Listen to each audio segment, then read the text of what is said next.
சவுக்கு சங்கர் கைதுக்கு பிறகு பல ஊடக அவலங்கள் வெளியே தெரிய வருகின்றன.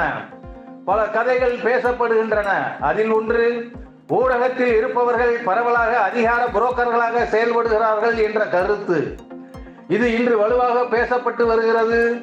அதுவும் சவுக்கு சங்கர் இவ்வளவு ஆவேசமாக காட்டமாக அதிகாரிகளை, அரசியல்வாதிகளை ஊழல்வாதிகள் என்று பேசுகிறார்.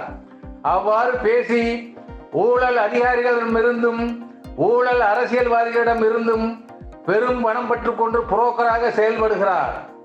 அவர்கள் நலனுக்காகவே பேசுகிறார் என்ற செய்தியை வலுவாக வைக்கிறார் மூத்த ஊடகவியலாளர் தமிழா பாண்டியன்.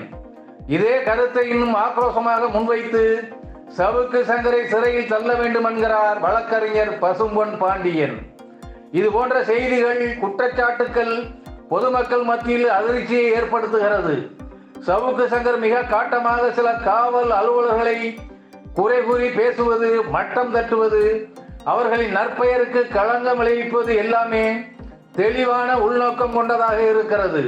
இப்படி அவர் செய்வது இவருக்கு வேண்டிய காவல்துறை உயர் அலுவலர்களுக்கு முக்கிய பதவி கிடைப்பதற்காகவும் பெரும் பலன் கிடைப்பதற்காகவும் தான் என சமூக வலைதளங்களில் செய்திகள் பரப்பப்படுகின்றன.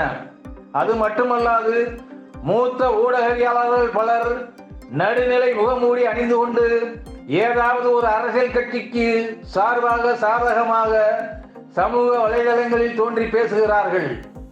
இங்கு சவுக்கு சங்கர் மட்டுமல்ல, இன்னும் மூத்த பத்திரிகையாளர்கள் என்று அறியப்படுபவர்கள் பலர் கீழ்நிலை அலுவலர்கள் தொடங்கி மேல்நிலை அலுவலர்கள் வரை பல்வேறு துறைகளில் பணி மாறுதல் பதவி பெறுவதற்கு தங்கள் ஊடக செல்வாக்கை புத்திசாலித்தனமாக பயன்படுத்தி வருவதாகவும் அவர்களும் பயன் அடைவதாகவும் வலுவான செய்திகள் உலா வருகின்றன.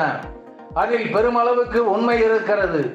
பதவி அடைவதற்கு மட்டுமல்ல, தனிப்பட்டவர்களுக்கு அரசாங்க ஒப்பந்தங்கள் பெறுவதற்கும் வேலைகள் நடப்பதற்கும் இந்த பத்திரிகையாளர்கள் தங்கள் ஊடக செல்வாக்கை பயன்படுத்தி பெற்றுக் கொடுக்கிறார்கள். அவர்களும் பலனடைகிறார்கள் என்கிற செய்தியை நாம் மறுப்பதற்கு இல்லை. இந்த நிலை நீடித்தால் ஜனநாயகத்தில் 4ஆம் தூண் என்று அழைக்கப்படும் ஊடகத்தின் சிறப்பு ஒன்றுமில்லாமல் ஆகிவிடும். அதன் இருப்பும் இயக்கமும் பொருளற்றது ஆகிவிடும். அது பொதுமக்களின் நலனுக்கு எதிராக செயல்படுவதாகிவிடும். இதனால் நம் நாட்டில் ஆட்சி தளங்களில் அத்துமீறுகின்ற பெரும் ஊழல் செய்கின்ற அரசியல்வாதிகளை கட்டுப்படுத்த முடியாமல் போய்விடும். தங்கள் விருப்பம் போல அவர்கள் அராஜக ஆட்சியை நடத்துவார்கள். காட்டு தருவார்வை அவர்கள் கட்டவிழ்த்து விடுவார்கள். அதிகாரத்தை கைப்பற்ற சாதி வெறி, மதவெறியை தூண்டி விடுவார்கள். சட்டம் ஒழுங்கை சீர்குலைப்பார்கள். விதி மீறலை ஊக்குவிப்பார்கள். இதையெல்லாம் மட்டுப்படுத்தவே ஜனநாயகத்தில் ஊடகங்களுக்கு முக்கியத்துவம் அளிக்கப்படுகிறது. அவர்களுக்கான பாதுகாப்பும் உறுதி செய்யப்படுகிறது.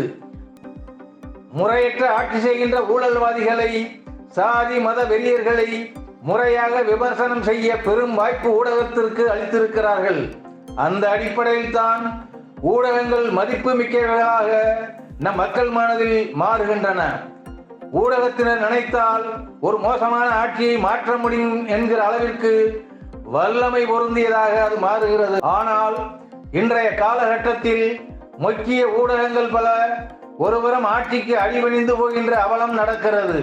இன்னொரு புறம் ஊடகத்தில் பணியாற்றி நீண்ட அனுபவங்கள் பெற்றவர்களும் இப்படி ஊடக செல்வாக்கை பயன்படுத்தி தங்களுக்கும் தங்களுக்கு வேண்டியவர்களுக்கும் பலனை பெற்று தரக்கூடியவர்களாக இருக்கிறார்கள். இந்த பின்புலத்தில் தான் சவுக்கு சங்கரின் ஊடக பேச்சுக்களையும் கைதையும் பார்க்க வேண்டியிருக்கிறது என்கிறார்கள் மிஞ்சி இருக்கும் நேர்மையான நடுநிலையான பத்திரிகையாளர்கள். ஊடகத்தினரின் ஒரு பகுதியினர் இப்படி தங்கள் லாபத்திற்காக ஊடகத்தை பயன்படுத்துகின்ற, குறிப்பாக சமூக வலைதளங்களை பயன்படுத்துகின்ற நிலை இருக்குமேயானால் கருத்து சுதந்திரம் என்பது பொய்யாகி போய்விடும். கருத்து சுதந்திரம் காசு பார்க்கும் கருவியாக அவர்கள் கையில் போய்விடும்.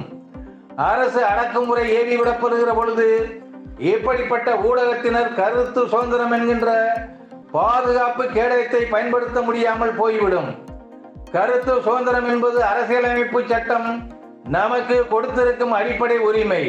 அந்த அடிப்படை உரிமையை மிகுந்த கண்ணியத்தோடும் பொறுப்போடும் ஊடகத்தினர் பயன்படுத்தினால் நம் ஜனநாயகம் மெளிரும்.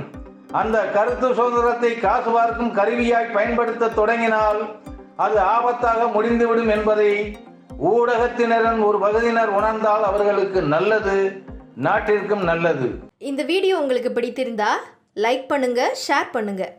நாம் அதிகம் நேசிக்கும் நம் தமிழ்நாட்டில் நேர்மை தீ பரவ உடனே சப்ஸ்கிரைப் பண்ணுங்க.